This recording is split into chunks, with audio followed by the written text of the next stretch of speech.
Breaking away from what everyone else does triggers a chain reaction that most people are not prepared for.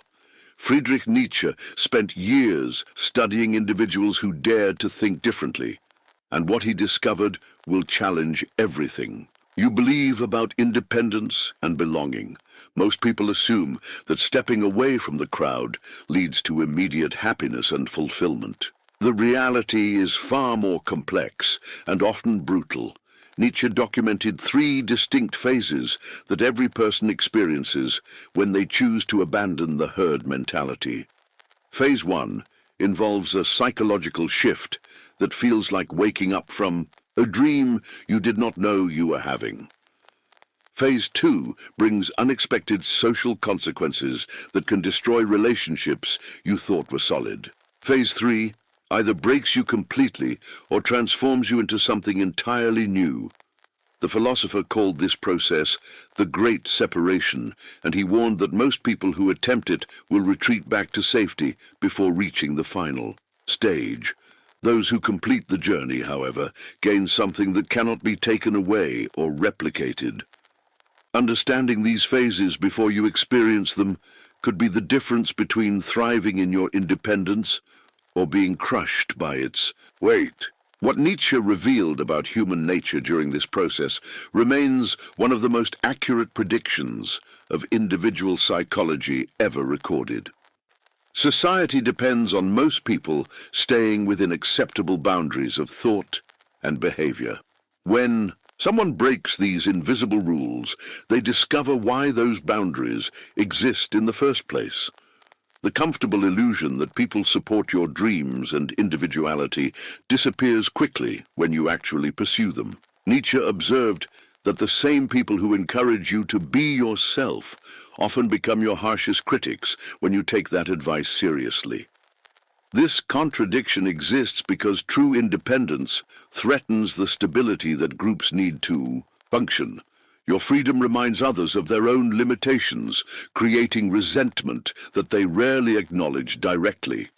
Without understanding this dynamic, people who attempt to break away from conventional thinking often blame themselves when relationships deteriorate and support systems vanish. They assume they are doing something wrong when they are actually experiencing a predictable pattern. The cost of ignorance here is returning to conformity with even less self-respect than before, or pushing forward blindly and making unnecessary enemies along the way. If you want to understand the psychology behind independence and belonging, subscribe now, because this channel breaks down complex philosophical concepts that directly impact your daily decisions. The initial phase begins with what Nietzsche called the suspicion. You start noticing that many of your beliefs and preferences are not actually yours. Family traditions that once felt meaningful now seem arbitrary. Career paths that everyone praised suddenly appear limiting.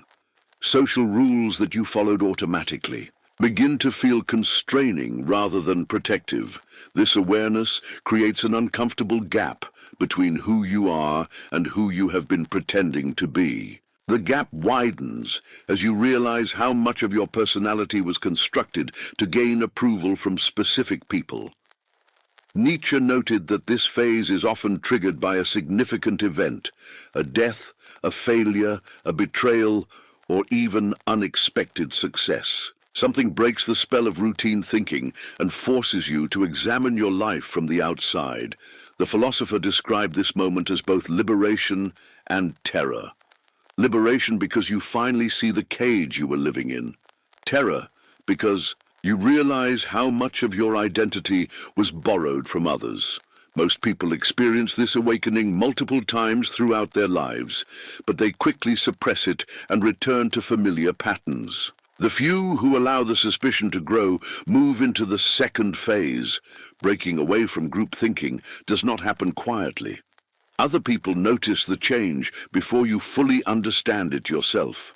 Friends and family members who previously supported your decisions suddenly become concerned about your new attitude. They express worry about changes that you consider improvements. Nietzsche observed that groups have an immune system designed to reject members who think too independently. This system activates through subtle social pressure, exclusion from conversations, disappointed looks, passive-aggressive comments, and withdrawal of emotional support. The pressure intensifies because your independence suggests that their dependence is a choice rather than a necessity. People who built their identity around following rules cannot tolerate evidence that the rules are optional. You discover which relationships were based on genuine connection versus shared conformity. Many friendships that felt deep and meaningful were actually just comfortable agreements to avoid challenging each other. The philosopher called this the great sorting. People either adapt to your independence and respect your boundaries, or they reveal that they preferred the version of you that never questioned anything. This phase separates those who love you from those who love having control over you. Distinction becomes painfully clear as social circles reorganize around your new way of thinking. After losing the approval and support of your former group, you enter what Nietzsche termed the desert, a period of isolation where you must learn to trust your own judgment completely. Old sources of validation no longer work. The opinions and advice that once guided your decisions now seem irrelevant or counterproductive. You face choices without the safety net of group approval. This isolation forces rapid psychological growth, without others constantly reinforcing your beliefs and choices. You must develop internal standards for determining what is true and valuable. Nietzsche warned that many people cannot tolerate this level of self-reliance. They panic and rush back to any group that will accept them, often settling for less independence than they had before their awakening. The desert period tests whether your desire for authenticity is stronger than your need for belonging. It reveals the difference between wanting to be unique and actually being willing to stand alone when necessary. Those who survive this phase develop what the philosopher called self-reverence, the ability to trust their own perceptions and values even when no one else validates them.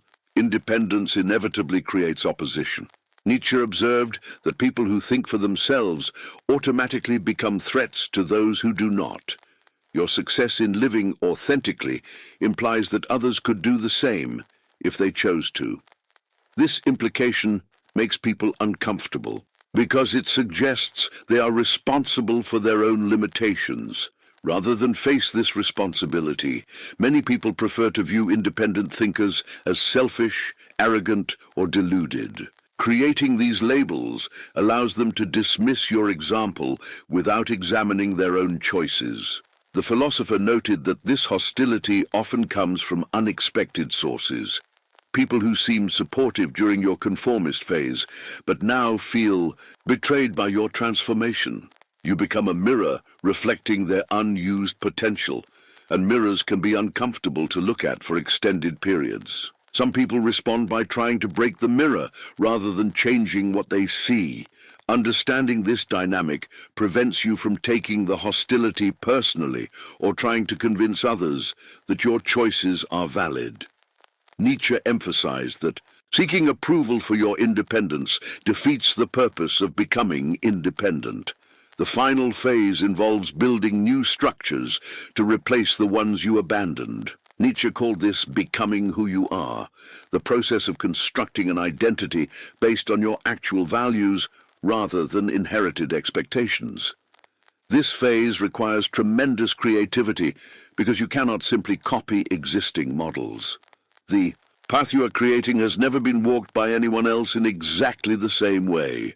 You develop new criteria for making decisions, new standards for evaluating relationships, and new definitions of success that align with your authentic nature. Rather than social expectations, the philosopher emphasized that this is not about rejecting all tradition or structure, but about choosing consciously which traditions serve your growth and which ones limit it.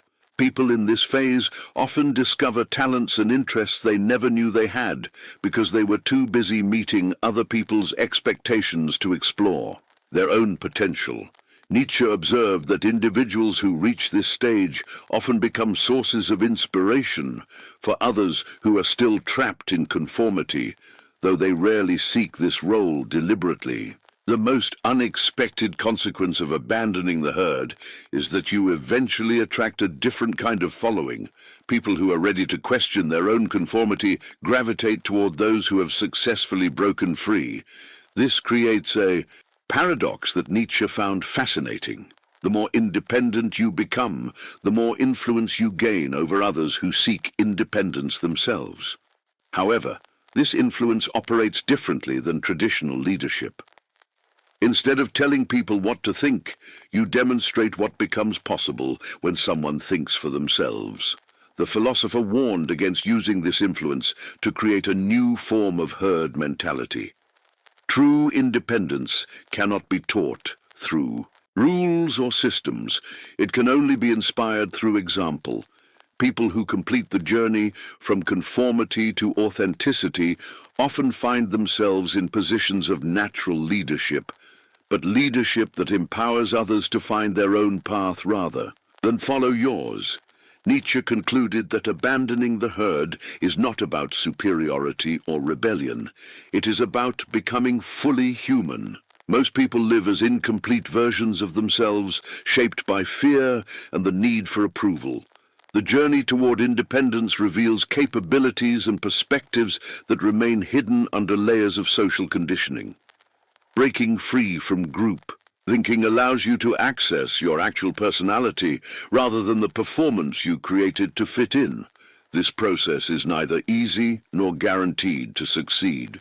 Many people attempt it and retreat when the social costs become too high. Others push through the difficult phases but lose themselves in bitterness or isolation. The philosopher believed that those who successfully navigate all phases of the great separation become living proof that authentic individual existence is possible. They serve as beacons for others who are ready to begin their own journey away from the comfort and limitations of the herd. Your choice to abandon conventional thinking and live according to your own values is not just a personal decision. It is a contribution to human potential itself. Understanding what lies ahead makes the journey possible to complete successfully.